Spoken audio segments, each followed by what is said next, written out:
Hello again, everybody. Welcome back to Let's Play Motorsport Manager. Third attempt now, beginning of the Up in Flames challenge. I am Thetimix, and gonna change a couple things up here. Obviously, it was quite a blow having that crash by Wexler in Vancouver. Second time Vancouver's gone really badly for us, but there may be a silver lining to this storm cloud. I have learned a couple things, which is why we're sitting back here at the very beginning. Literally, this is a freshly created file.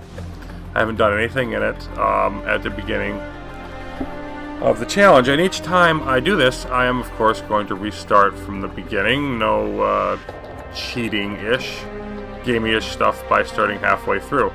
But I'm not going to show all of it. You know, last time I started after Sydney, and this time from here on out I'm only going to show the qualifying and race for Milan and Vancouver, because we've seen everything up to that point. If I can get past Milan and Vancouver and still be moving forward, making progress, having a decent chance to win over the last two races, then I'll go back to showing the lead up and the practice for those final couple of races. But there's really not going to be a whole lot new that's going to be seen in those parts. It's not like it's a career where you get some random events and things are always building upon each other. You know, in the challenge here, it's pretty scripted as far as those things are concerned, and so it'd really just be repetitive. I don't see the point in doing that, even though, you know, I'm still committed to showing everything. But it doesn't mean I need to show everything 3 times or 4 times or 10 times or however many times it takes. So yeah, that's what I'm going to do, and then it'll keep the series, I hope, moving along. I'll make it a little more interesting to watch if you don't have to see as much filler. So anyway,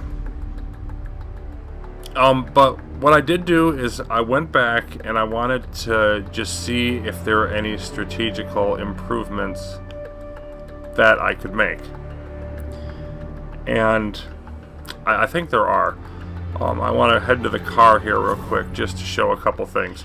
If we take a look at the fit parts, and I've shown this a little bit before, but we can see that, you know, we developed 3 engines already this year, 2 gearboxes. None of the other parts, so that they've worked on 3 engines and 2 gearboxes coming in. So that sort of changes what's available. And I had said that you couldn't improve the engine at all. Not exactly true. I just couldn't figure out a way to do it. I've learned a little bit more about the design part of the game. We can see up here, you know, the normal starting position. We got 3rd in the engine, and I've been going with the front wing because it's our weakest part. It's the only one that's not green. You know, it's a little bit into the yellow. We're just above average. We're 4th in that on the low-speed corners. But that doesn't mean that it's actually the best one to improve necessarily. There are other ways to look at it. And I'm going to sort of, you know, I wanted to do some math and just check into, you know, maybe analyzing just what might be the best improvement. So if I go into the engine here real quick, now really to improve this, we've got to do a dummy engine first, because we can do 4 parts. And the other thing about it is, you know, the base that your parts build on is set for the year. It doesn't change based on like whether you designed a good or a crappy part. So all that really matters is the last one you built, or if you're trying to supply both your cars, the last 2 you built. So let's just say I might very well just want to, you know, pick this one, for example, because it's not going to cost the money, or even more importantly, down here in the good components, you know, I might pick this because then you don't pay that 3-day cost and time. But let's say I went here. And, you know, now if I built a 4-part engine and then I came back and built 1 or 2 more, you can see that I could get the I mean, this part right here is just huge. you know, 60 plus another 30 to max, so ultimately a plus 90 to the engine performance from that part alone.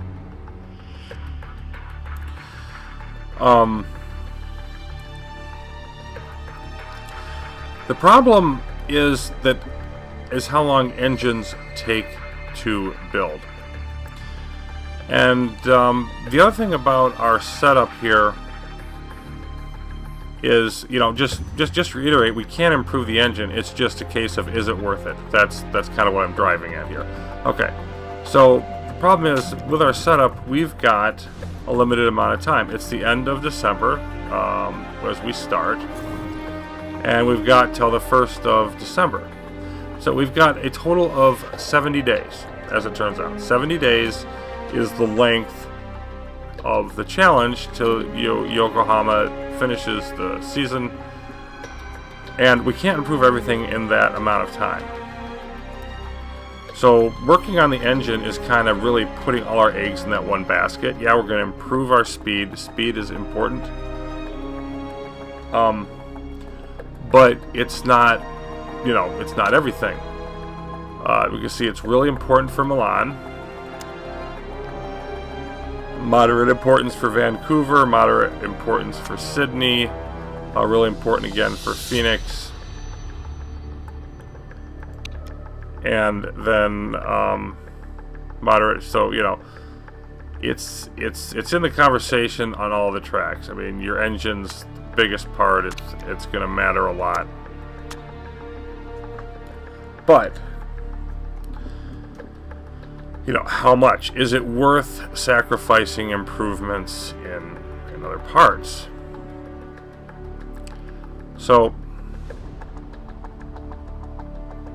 you know, I went through again, I looked at the numbers, and I just felt like the time compared to how much you get from it, probably not worth it. If you look at it on a pure points basis, in other words, like points per day, how many points of, you know, performance improvement can you get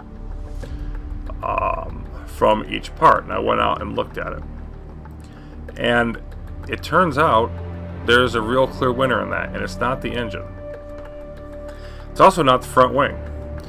In fact, the front wing and the engine are the two parts I really don't want to build, and I just want to go into a little bit of the why. Now, the engine we've seen is, you know, time, but let's take gearbox for example. Now, we've already designed two, and we don't have a telemetry center, so we can't go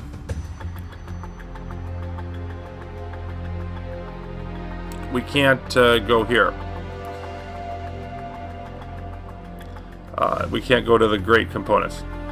So 3 is the most you can get, most components you can get without that. So let's say, you know, I mean, we already can build the best, you know, maximum part available. So we can't go down to any of these, and if you don't add on a great part, then you can't put on an epic part. So that's why we're sort of locked into 3. So it's the lead up has been done, and we can just max out here. We could also do a qualifying only component, probably wouldn't do that. Now the time is moderate. Let's compare that to the front wing. It's lower time, but see, we haven't built any.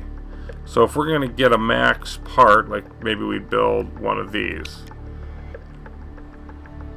and then we'd have to build another one with this plus one of these parts, and we'd have to build a third one,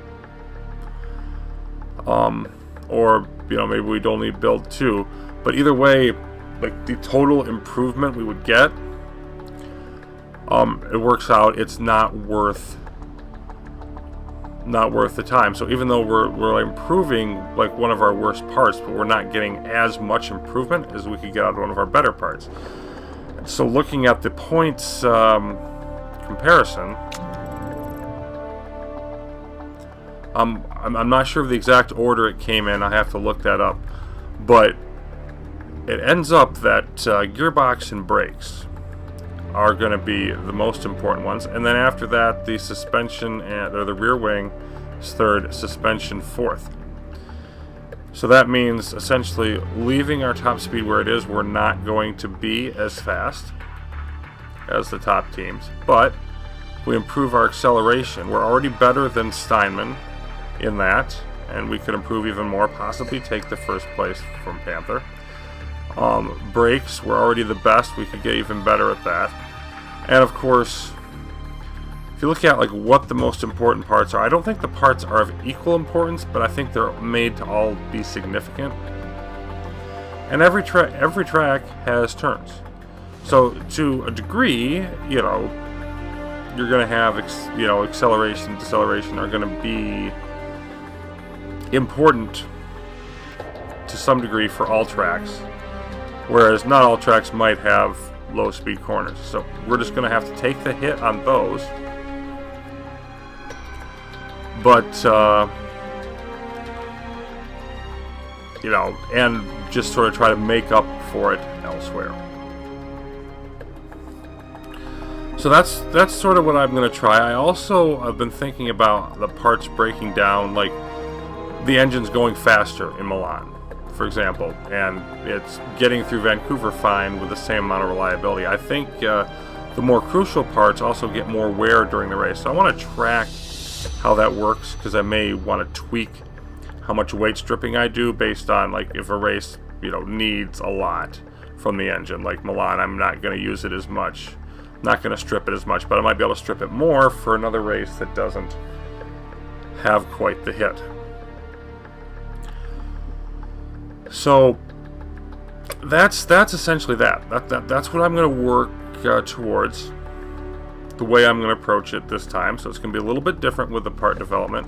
I think this can be better, but I did find, yeah, that the brakes and the gearbox are clearly the most efficient, just in terms of performance points per day that you can get out of them. Money doesn't matter. We got plenty of money. And so I'm hoping that a bigger improvement in those, even though they're already strengths, will matter more than a smaller improvement that I was getting here. And we'll find out if it works. But I do think it's going to help. So what I'm going to do is I'm just sort of going to splice this together. I'll come back when we're ready for Milan qualifying. And then we'll see where we are at that point. You know, just basically report on what happened in Sydney and move on with the rest of the challenge. Hopefully, a little bit better fortune. So anyway, I'll see you then. Be back in a minute. We're now back with the end of Milan practice, ready to head forward. A few basic things on what's happened so far. Sydney was interesting. We somehow took the top two places in practice and qualifying. So had the top row, Chapman in third in qualifying. And then Chapman had a horrible first lap, dropped back to like 17th, 18th, ended up pushing his way back up through the field. And eventually ended up in third. I was hoping to hold him off to fourth. Sarnen was ahead of him, but got past with like 2 laps to go. So, still, Chapman finishing third. We can take that. Of course, the Steinman cars, as expected, looking much stronger here with their top speed. Now, as far as the part development goes, the brakes definitely the biggest one. Biggest gain to be gained in the shortest amount of time there. And interestingly enough, the reliability work on the engine and front wing got done exactly the same time as the brakes were ready to go. And then the brakes are going to be maxed out just literally an hour before the race here, so in Milan. So like the timing for that was like perfect. We've got 3 of the 6 parts now. Gearbox is the next one. Got a few days left on that, so there's no more reliability work to do. The mechanics are going to work on improving the performance of those 3, meaning engine, front wing, brakes. So then we'll have the gearbox after Milan, a few days. We'll be pushing that, and we'll be able to get into the rear wing stuff. So I mean, I definitely think the plan is better. The question is, you know, is it good enough? And we're about to start finding that out with Milan qualifying here. So let's get to that. Jenny North driving is like, watch me, mom, haha. Not too much kindness for Jeremy Woodford, and everybody's impressed with Chapman, as they should be. But Wexler finishing third in the practice isn't too bad, considering Milan, of the tracks I've seen, our weakest one. So the other thing that happened in practice here is we just barely got the level 3 race trim. We did get it, but it was in the final minute, maybe 30 seconds left. We got the qualifying out trim also. Level 1 soft tires, level 3 intermediates. It was raining most of the time, so looks like we got cloudy weather for qualifying. Be really nice to finish close to the front of the grid here. Let's take a look at the weight stripping. As you can see, I'm doing more of it on Wexler than Saarinen at this point. Not going quite as aggressive on the engine and as last time, because both first two times we've had problems with the engine here at Milan, even leaving it. So I'm leaving it at 80. I'm not dropping it lower than that, even though we've got a low red zone there. I've got to be cautious. So, yeah, this here is basically as low as we're going. But yeah, this is definitely more weight stripping than I got out of it in the first time around here. We've got lower red zone, we've got new brakes, and of course we've got the maxed out reliability of the parts, the engine and there it is, front wing. So yeah, not as much as I think I had for Saarinen. Probably had a little bit more for him last time, but again, we don't really care. We care about Wexler. Alright, so at least we got our sponsor bonus and everything.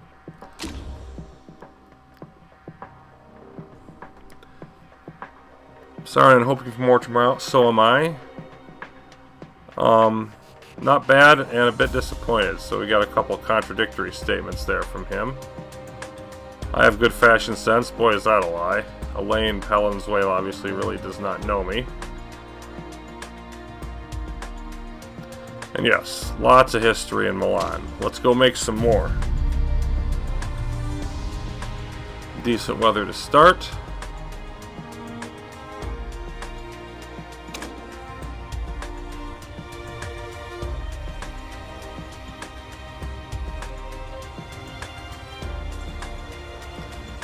So we go for the soft tires for early positioning, or do we go for the intermediates? And I'm going to go with the intermediates on Wexler. But for Saarinen, I'm going to have him have his soft tires wear slowly, because he's going to need to do a lot of early traffic racing. Yep, we're happy with both of those. Both of them going to go all out at first, of course. And the usual... Nope.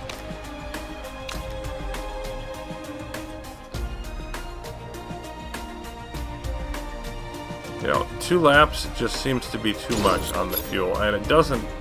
It helps with the speed, but it's not that dramatic. I want to watch, see how much is left this time. But yeah, I mean, being at 99% is the best I can hope for. Yep, I really can't ask for anything more than what we have, so here we go. Let's see, make sure I want, check the tires. Yeah, both of them on softs to start. We are no rain at the outset. No reason to do anything else. Come on, let's roll on. Holtz in first, 0.2 behind. We have Wolfgang Schmidt, who's recovering from a neck injury. De Graaf in the second row along with Wexler. Gonzalez and Lipinen. Oh my goodness, look at Lipinen's form. It's terrible. Surikov along with the currently hot Ribeiro. Blanc and Lundqvist in the middle. Flores and Vidal towards the back. Woodford, Oliveira, also, of course, the harder tires as you go to the back. North and Moreno on softs. And then there's Saarinen also on softs because of the ability for low wear. And yeah, Chapman on hard tires, which is going to slow his speed, but he'll be able to get a lot of run out of those. So we'll see how that plays out. An 8. I want to see how Wexler's form is, because I forgot to look at that. Okay, it's decent. It's not great, it's not terrible, it's decent. Oh, let's just see how this goes. Definitely going to be following Wexler in the early going. See if he can... There, that's a good start. That's a really good start. Oh, he almost split Holtz and Schmidt there. Getting by Holtz, is he? Yes. And look at that! Look at Dieter Wexler sprinting to the lead. I'm going to back him off to neutral and high right away. Saarinen up to 9th, and look at this. Wexler a full second up on Schmidt, and of course Schmidt's on medium tires. He'd be able to pull away. If Schmidt stays in front of Holtz, you know what? The heck with this. We're going medium. Saarinen with the fastest first lap up to 5th. What on earth is going on here? Perfect start. Unimaginably great start for us here in Milan.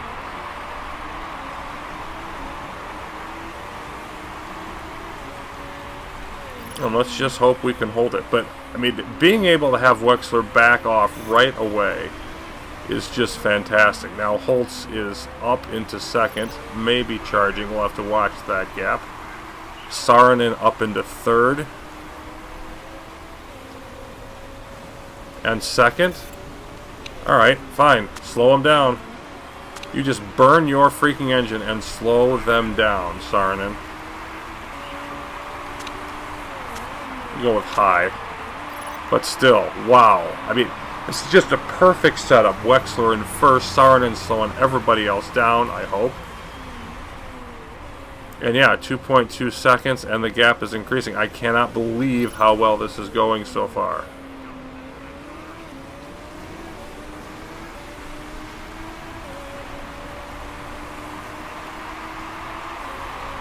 Gotta remind yourself, it's so early in this race. So extremely early. But I'm still loving it.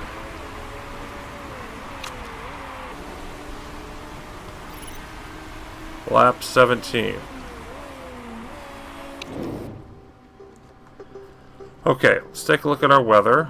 It's gonna start getting wet around lap 30. So I want to make sure I can get about the same amount, about 13 laps. And yeah, no reason I can find not to do softs. We're going to do a stint of softs, and they're going to come in, probably inters to close.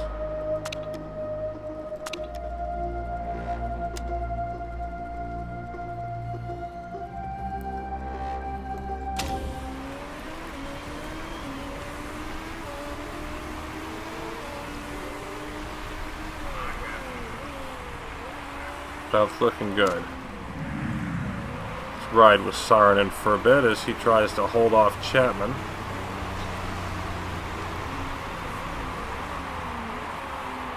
Right between Chapman and Holtz.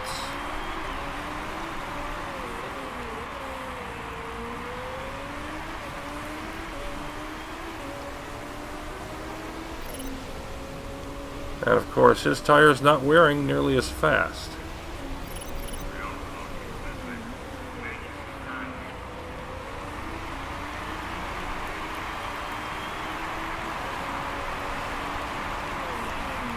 Wexler, I think I want him to push those tires now after he comes out. So far, so good for Saarinen. We take a look back at Wexler, where he is. In 6th, despite the good start. No reason to push the engine here.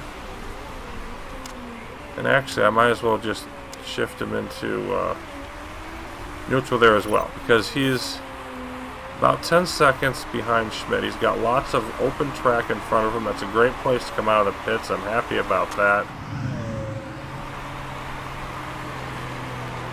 Got Chapman coming right up behind here. Let's see if we can give him a bit of slowdown.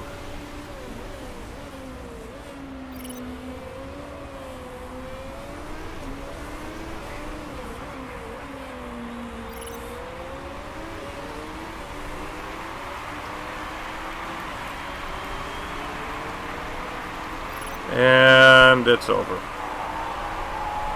Still, you did a good job for quite a while, buddy. Good job for quite a while. You've got a few more laps left. Wexler with the fastest lap of the race while all that was going on. And he's just going to run solid here.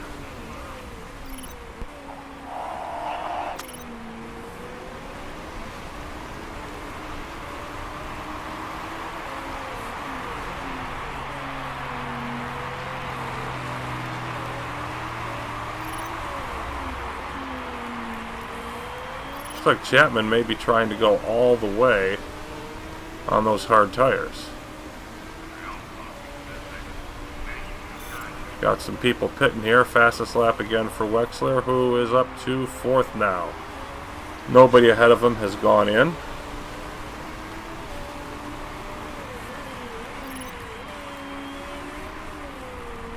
Yep, about 3.5 seconds leads on from Holtz.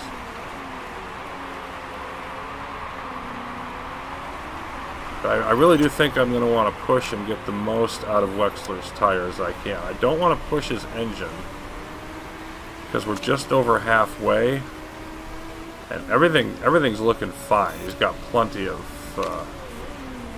going here, but if I'm going to push it, I want to push it at the end after I change to inters. Still some room for Saarinen, but he's getting close to making his stop. And actually, let's just do it now because he's just going to wear down the tires more than is really necessary. There'll be higher performance when they're at their peak, of course. Saarinen is in 2nd. He can go ahead and stop.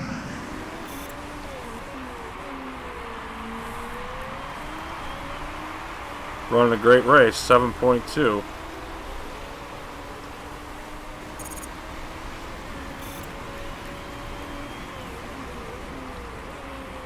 Holtz with the fastest lap of the day. Saarinen coming out in 7th.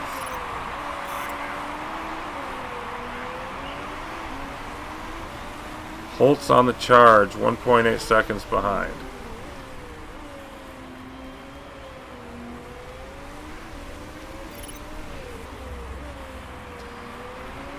See how long Schmidt and Chapman stay out there. I think Chapman might have enough to only stop the once on those hard tires.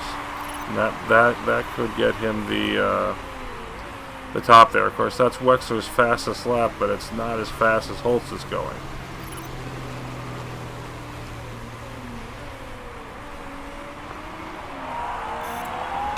Saarinen back up to 6th. He's not playing around. Do I want to push up to try to... You know, I'm going to need to watch it, but I think I'm good enough here. I'm going to push. I want to try to hold off Holtz if I can. Okay, I think I'm coming in now. This is my last one. Inters. We got the good bonus on inters. I think everybody else does too. Gonna have to watch them. I don't want to push hard right away because of the wing. But I should be able to make it all the way without any major repairs. And Saarinen, you're coming in too. And no repairs for you, despite how much you were pushing things earlier. Like in that position in 6th. I'm really glad Wexler appears like he's going to hold off Holtz until after the pit stop. And if Holtz doesn't come in, that could be to our benefit too. There's Chapman not coming in yet.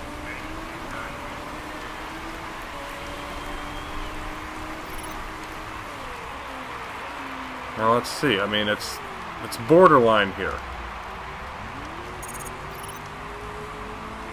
Well, let's burn those tires.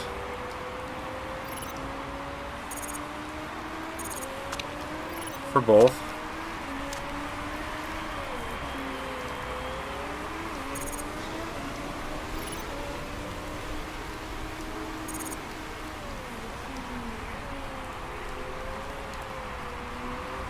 So Wexler's going to come out in 7th.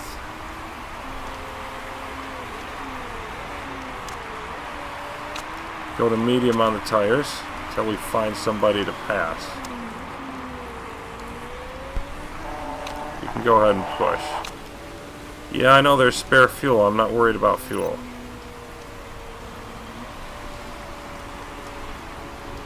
Wexler up to 6th as Schmidt pits.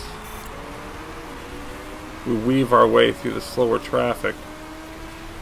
A bit too fast for my take and my taste, and I don't think we have a huge risk right now. So we're just going to push those. We're going to blast out the engine, or the engine. We're going to blast out the tires. We're going to try to keep Chapman at a distance.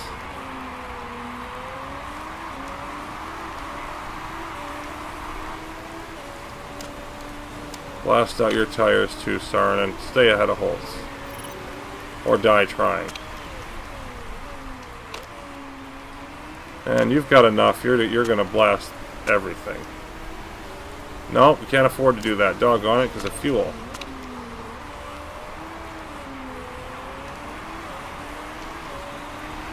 Chapman is still gaining, but not gaining as quickly.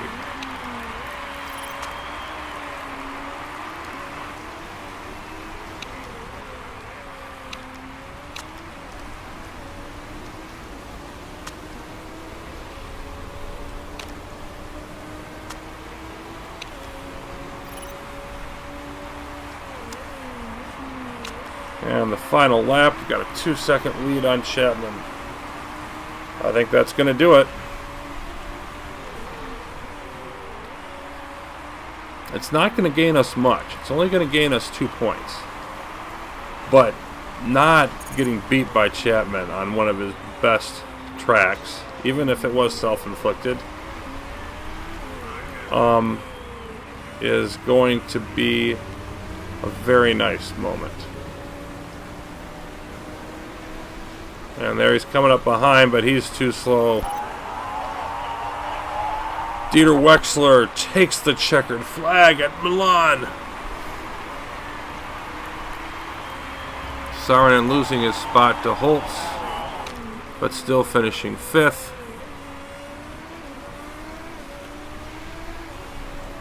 But that is huge.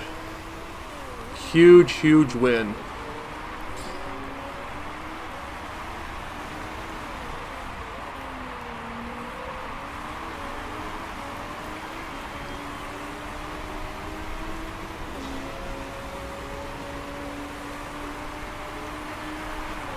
And there we go, taking our little victory close up.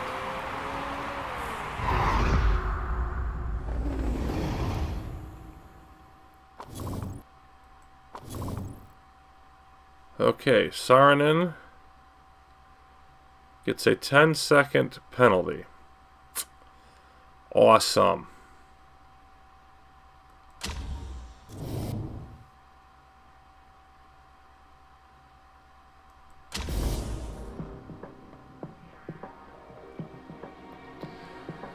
So end result, wins by 1.1 seconds. If Chapman had a couple more laps, we could have been in trouble, but he didn't.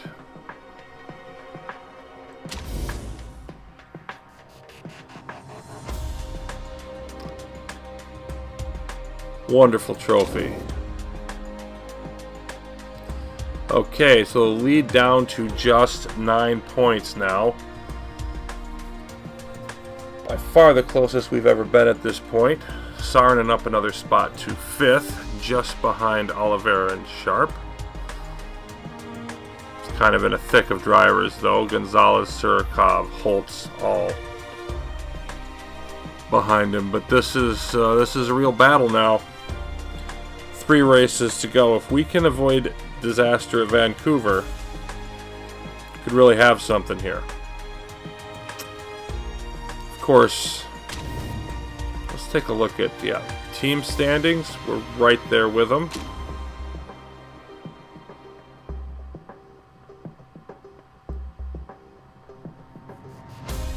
Made that look easy. I'm not sure about that. They don't like Rick DeGraff. Interesting little news report here. Sparks fly between Steinman Motorsport and Scuderia Rossini. The simmering rivalry between Steinman Motorsport and Scuderia Rossini boiled over in today's race here in Milan, with the team managers engaging in some catcalling after the race. Wexler got the win, but the race was notable for the visible tension between Steinman Motorsport boss Wolfgang Roth and Scuderia Rossini's manager John Smith. Many suspect that with the team's championship gap this small, the rivalry between these two teams only continued to intensify. Pretty likely, but I'm not worried about the team so much as I am the, Wexler and Chapman rivalry. So, that is Milan. Clearly, we are in the best position we have been in so far by a good stretch. But can we capitalize on it? Can we avoid disaster for a 3rd time in Vancouver? Well, that will be coming up next time as we see the numbers come in for this race. Obviously, Bonaventura happy with us. But I will return next time with the Vancouver qualifying and race. Until then, thanks for watching.